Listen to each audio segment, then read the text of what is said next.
In the Weather Center telling us how long this gorgeous weather is going to last. Well, Kelly, it really doesn't look too shabby through your entire extended forecast, although we are going to see a modest climb in temperatures over the next couple of afternoons. So warm and a little breezy for today.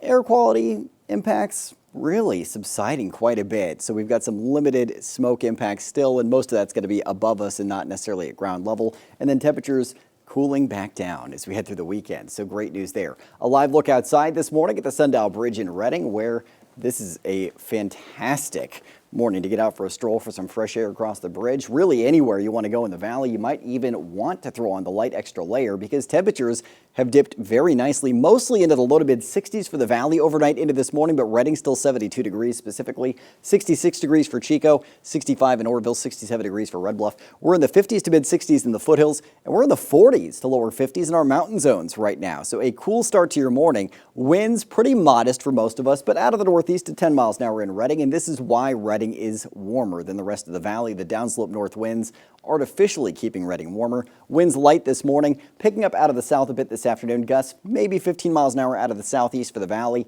Gusts up to 20 miles an hour in parts of the Sierra and southern Cascades. Winds then pretty modest early on tomorrow, picking back up out of the south in the afternoon. And then we turn our attention to northwest gusty winds that are specifically going to be strongest in Tehama County around the Red Bluff area in the evening hours Thursday, and then that'll repeat on Friday as well. So this is something that we're going to be watching very closely.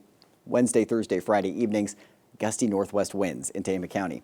Humidity not recovering all that well overnight. It's around 33% for Reading, 40% for Chico right now. The lower these values are, the drier the air is, the easier it is for fires to start and spread. So this is a concern for us today. Those humidity values are dropping.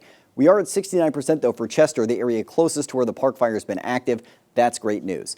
Getting a look at the satellite and radar, clearing skies overnight into this morning. Now, we did track some very limited shower activity briefly brushing through the northern Sierra yesterday. That's gone. High pressure to our southeast, building west. We also have a weak ridge to our north.